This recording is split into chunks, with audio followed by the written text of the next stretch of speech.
I have a new book out. It's called Post-Classic Cinema. Here it is right here. Just came in the mail the other day.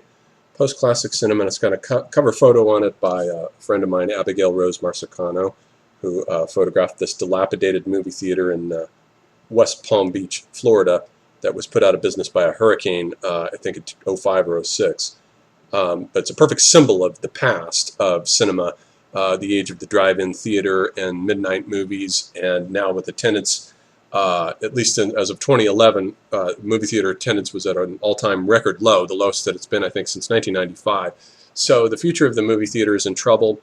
And now, ever since Avatar came out back in '09, film has now been converting completely to digital. And so I believe as of January 2011, most movie theaters now are digital, and by next year, they're all going to be digital. So celluloid is becoming a thing of the past. And this indicates an ontological shift in the medium of cinema from the old analog format of celluloid to the digital format. And everything about cinema these days seems to be undergoing, as with all the old media, the Gutenbergian media in particular, seem to be undergoing a dissolution under the impact of the digital Umwelt that is now being configured around us as we speak at this very moment.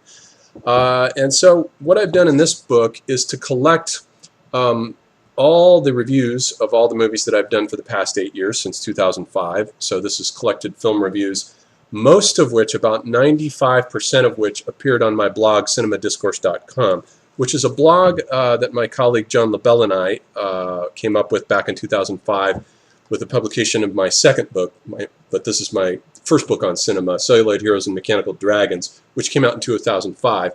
And we constructed the website, cinemadiscourse.com, to put movie reviews on there. And the very first movie reviews that I did appear in the appendix of this first book, The Village, M. Night Shyamalan's best film, still his best film, and almost his only good one, actually, and Sky Captain and the World of Tomorrow were the first two reviews.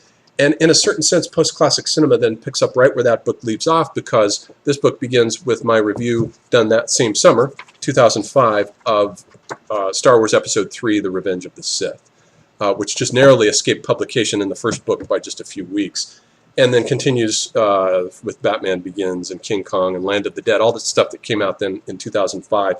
And so in a certain sense, this book is a kind of a disguised intellectual autobiography, because the hermeneutic that I was using back then in 2005 was basically a myth-based hermeneutic, coming out of my Joseph Campbell background in the New Age and the study of ritual, symbol, and myth. And I was looking at films, and films are preeminently what an exemplification of what the culture critic Gene Gebser would call the mythical consciousness structure, which is image-based, imagistic, and two-dimensional.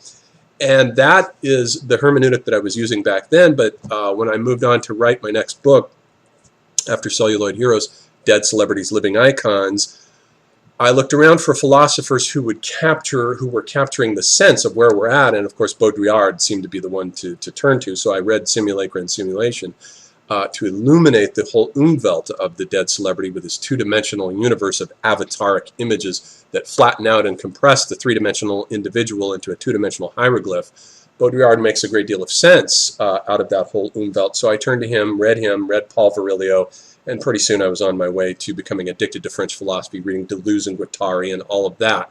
And so this book, in a sense, with these reviews that chronicle 8 years of my intellectual development, is a kind of, if you read it in order, it forms a kind of intellectual autobiography. And I've listed the films in here in chronological order from the date of release, which corresponds to, but not quite exactly, the order that I wrote them in.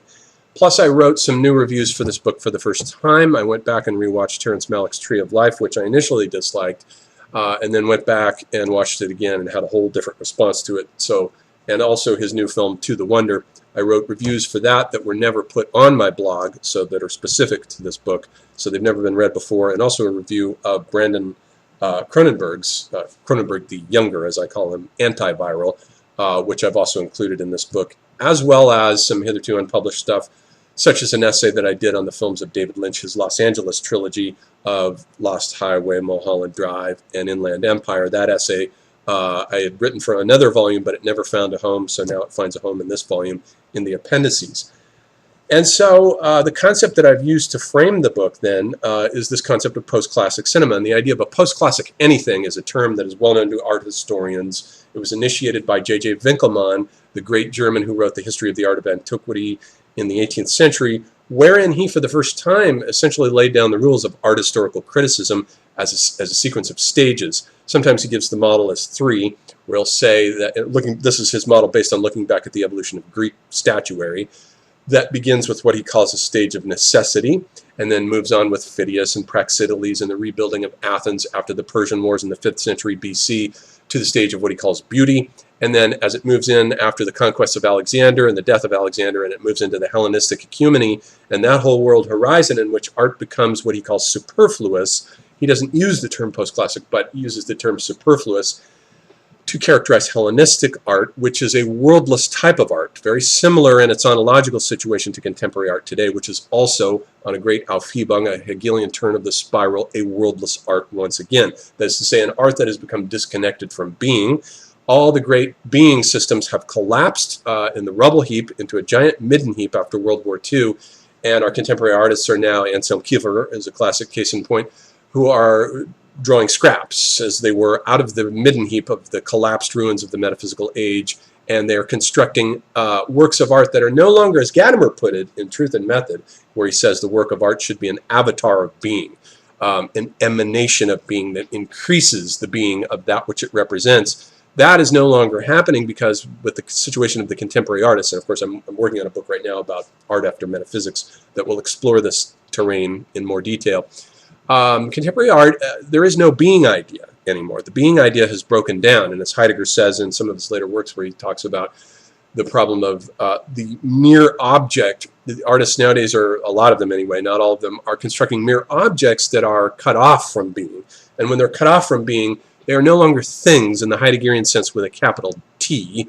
A thing for Heidegger, when a thing is working properly, like he talks about the jug or the bridge spanning the river, or the work of art such as Van Gogh's painting of the shoes, the thing things, and it integrates the world into a fourfold horizon of mortals and divinities, sky and earth, grabs them, pulls them together, and creates this realm of being. That's no longer happening in either contemporary art or contemporary cinema. Contemporary cinema now is in a post-classic mode, and the anthropologists and archaeologists of Mesoamerica use these terms to divide up Mesoamerican art. If you look at Olmec art, they call it pre-classic. If you look at Mayan art, they call it classic. If you look at Aztec art, they call it post-classic. And so, and also Arnold Hauser in his Social History of Art uses the term post-classic there to designate Mannerism. Mannerism is an art style that follows the art of the High Renaissance, which terminates about 1520. And from 1520 to about 1600, we have a descent of art into a very elite, refined, affected, pretentious, artificial style that is just based on repeating the themes of the earlier Renaissance and doing so by torquing and twisting the bodies into weird formations, overcrowding the canvases, as in Tintoretto's work, or in the work of El Greco or the great Mannerist painters, whose style represents a post-classic style. And I see contemporary cinema from about the year 1999 or 2000 or so as having entered into a similar epoch of post-classic. That is to say, it's based on a repetition now of a fixed stock of forms. Originality is nowhere to be found because all these filmmakers are imitating the styles of Spielberg. J.J. Abrams is a classic example of someone whose entire worldview is based on imitating Spielberg and Lucas, which is why he's given the job of directing the new Star Wars film that's coming out, because he's a perfect imitator. Or Zack Snyder, who's this imitator. His Sucker Punch, which I talk about in this book, is a classic example of a manneristic melange that throws in, you know, motifs from Lord of the Rings and Star Wars and Saving Private Ryan, and it just mixes them up into this manneristic mishmash. And so this is what we've got. We've entered into a period where cinema now is technologically overburdened, and as Baudrillard pointed out, when cinema becomes technologically overburdened, it moves closer to being a technology and further away from being an art form, and it becomes merely a technology. It's a worldless art that's disconnected from being, and in a Baudrillardian sense, it's technologically overburdened, and it begins to lose its sense of its lyrical, initial, visionary spontaneity of the type that it achieved in the 70s, 60s, 70s, and 80s, and to some extent in the 90s. It begins to fade off in the 90s that I celebrated in this earlier book, which was about the classic period of cinema. But it didn't dawn on me when I was writing that book, which I wrote from 2000 to 2005, that film had at that point already entered into its post-classic phase. You don't see me beginning to figure that out in this book until about 2006, I think it is.